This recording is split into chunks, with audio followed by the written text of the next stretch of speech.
What is up, guys? It's your boy Smurfyy, part of the Combo King YouTube channel. So today we're doing not a recap, but kind of recap of the Major 1 in Boston.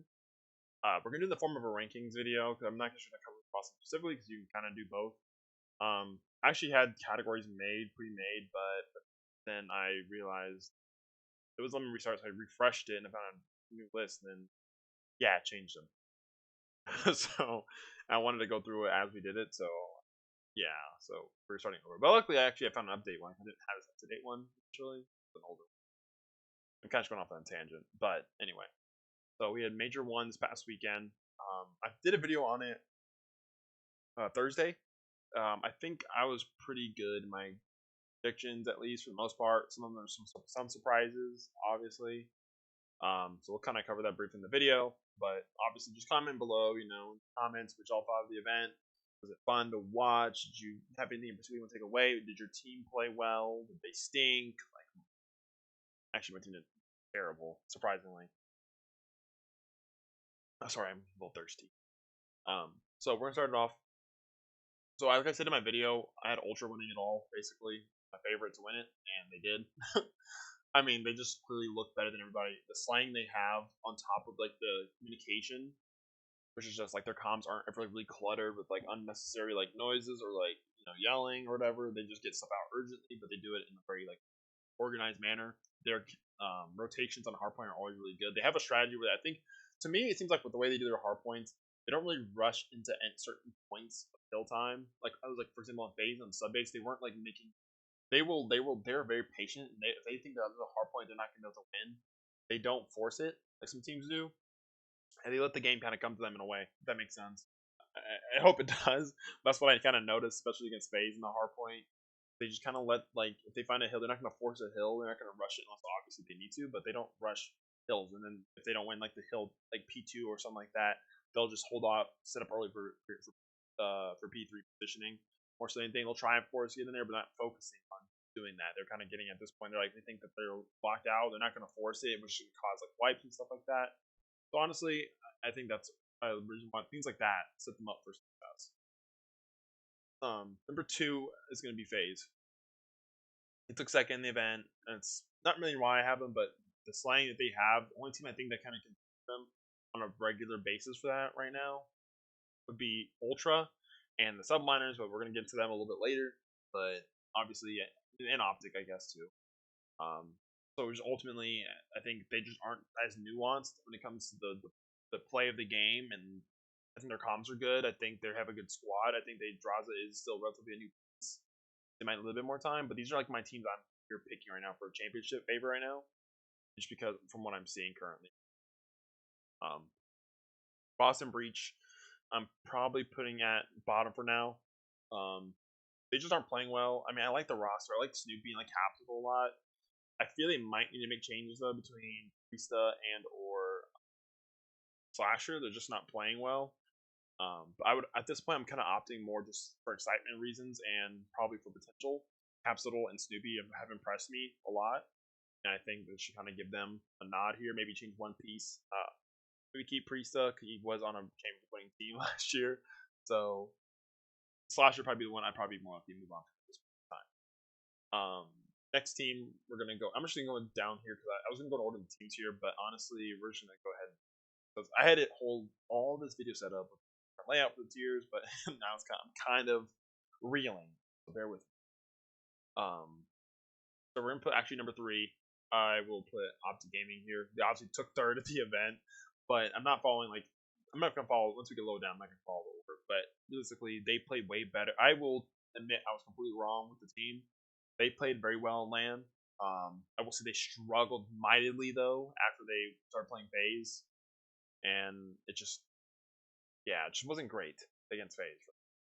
I mean, I don't think they need to make any changes for now. They can play like that on LAN, but you have to be better online, and the LAN needs to be better because like it seems like Kenny struggled a little bit, so did Sotsy in their last series in phase. I will say it seems when Shotzi's has 2 minutes on hardpoint, I am convinced that they've never lost a game in hardpoint. I've never seen the map if they lose one. I hope someone can pull it if they have the stats on it or where they can find it. But if you look at Shotzi's still time, when he hits 2 minutes, I've never seen an optic min like loss there.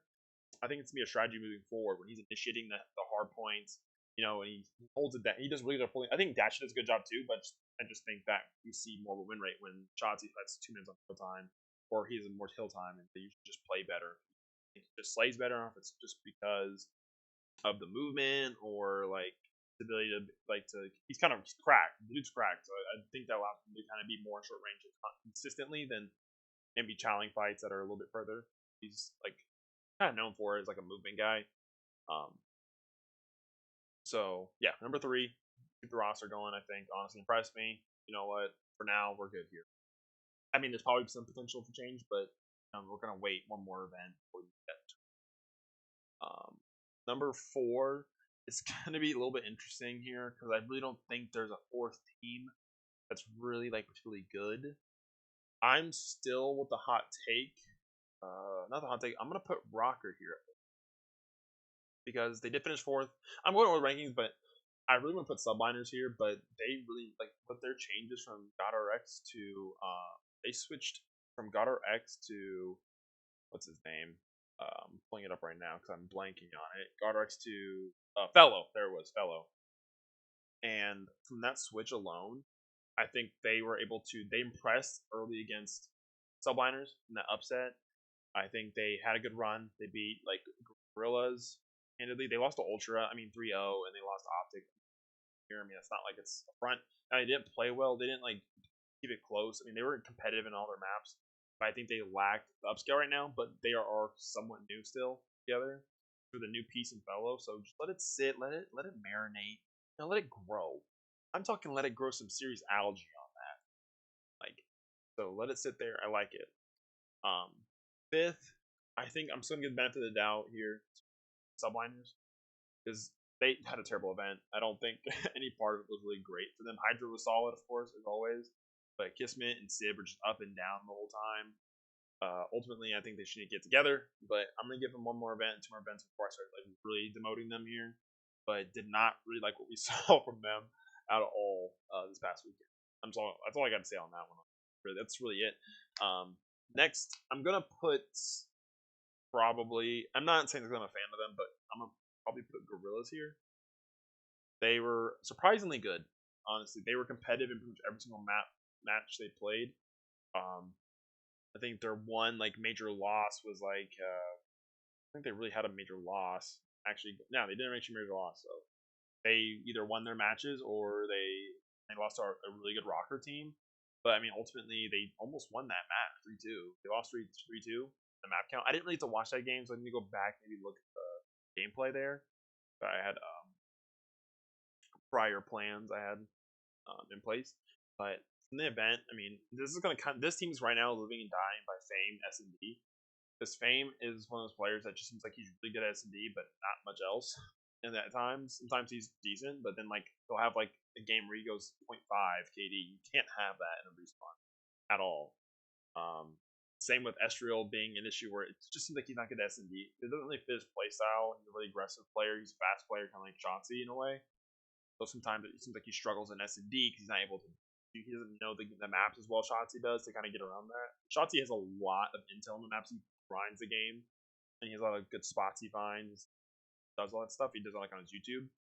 Astro, I don't know if he has that same level of like knowledge yet, so we'll see. But I'll have DiamondCon, and then Fame was really good on S&D. That was a big portion of why they succeeded as much as they did. So right now they're here, but I would like maybe some change potentially in Assault, just because I didn't feel like any of the matches I watched were he's impressive. I think he get a better AR potentially. But we'll have to kind of see because I haven't watched a lot of challenger matches yet, so I don't have any major suggestions. But yeah, so we'll see.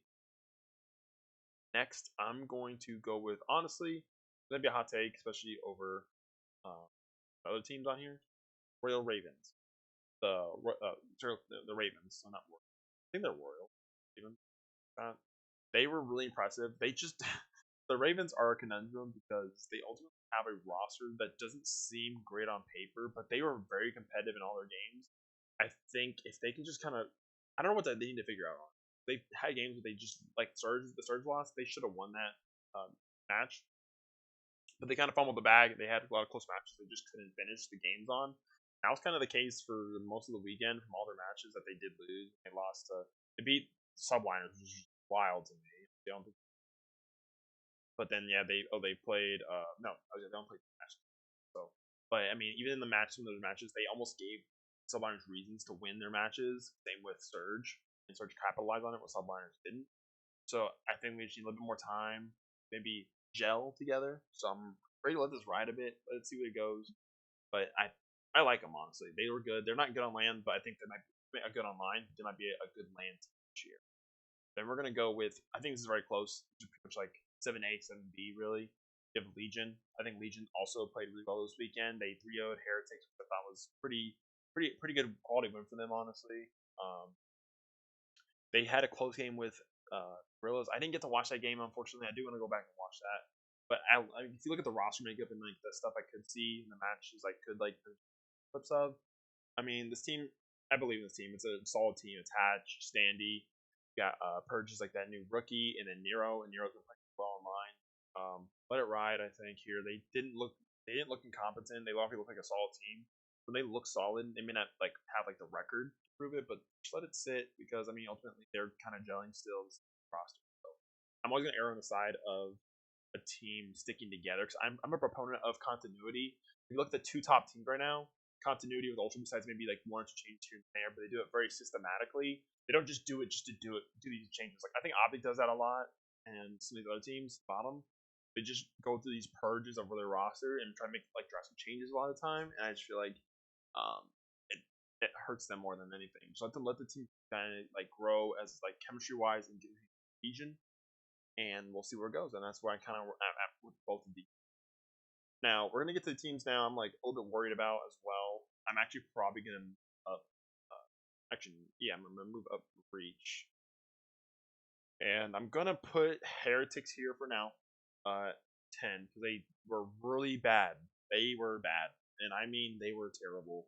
This could be like their online only team based off how bad they got beat. They got 3-0'd both their matches after they just beat Optic a couple days ago, and then the switch completely flipped. So I don't know if they're just not a LAN team. I'm always going to opt for someone on LAN versus offline because obviously champs have to be on LAN. This team just was not good at all. But I mean, they look good online, so I'm hoping they just figure it out because they're fun to watch. Team, I mean, you're pulling for them, right? Pitfall's a fan favorite, so I'm hoping to see this maybe stay the same, but very worrisome. You get 3-0 both times, and it wasn't great either of those games. And we're talking about the Legion here in Optic. So like a team that's okay, top three, cool, and all, but then you have the Legion down here. I'm saying they're bad. Legion's not bad by any means, so don't get that. Next, we're going to put. See, this is kind of tough, honestly. I'm deciding these three teams are kind of in the blender. I'm actually, you know what? I'm putting them all three down here. They're in the same tier where they need to make changes. And actually, I'll put Surge here. Surge actually should be up here because honestly, they had some flashes up and down. They beat the Ravens here. They, they'll have games, matches, and maps. They beat Breach, so they should be above them. But I mean, ultimately, dude, it's just like sometimes it just looks like they're just so lost, and it's just like I guess the team makeup is just so inconsistent. I don't want them to make any changes. Don't get me wrong. I don't want them to make any changes. I think for now because I like the roster potential, but then these pieces have proven not to work in different spots. So it's kind of a red flag right now when they didn't play consistently well, and they kind of like have their best win is against teams that aren't like crazy good, right? They didn't look great against at all against like top competition. Um, then we have deciding between these two. I think I'm gonna opt for Eves being here instead of Boston because I think they need to make the least changes because I do think this roster is pretty good with Ghosty, Cammy, Jodeci's, and Afro. Afro, they kind of live and die by Afro teams, especially in S&D, and like, well, just actually no in general because I think Ghosty's really solid, but then like it seems like they seem to be better when Afro's good, but he's not been really great in this game, so it's kind of struggling here. But I mean, to make one change, this could seem like maybe one change away from like maybe up here or here. But I don't know who to grab. I don't know who I'm changing yet here, but I think there needs to be some change. Just for now, without me watching challengers yet enough, sticking with they're gonna make changes. I just don't know what change. But Ghosties should be built around. I like Cammy too, but I think Ghostie's the primary build around. I think you can keep Cammy as well. Maybe you should go this. And then yeah, so that fits the rankings for this weekend. Let me know if you guys think you agree, disagree. Please below. Let me know why.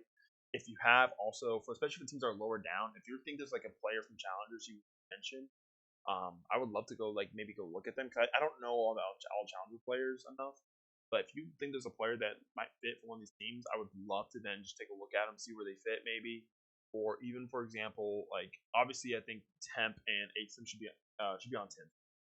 I think with smooth bottom teams, they should be on a team right now, fitting somewhere. But I will say for at least for Temp's issue and ASIMs, they're both subs. He's not a sub game yet or at all right now, so it's kind of hard to fit them in there at the moment. But so it's kind of understandable. But for now, like I think these teams are probably going to be making changes to the lower parts. But obviously, I think honestly, this top 8 here shouldn't. The bottom 4 might be the ones they should make moves. Top 8 here should not make moves, in my opinion, at this moment.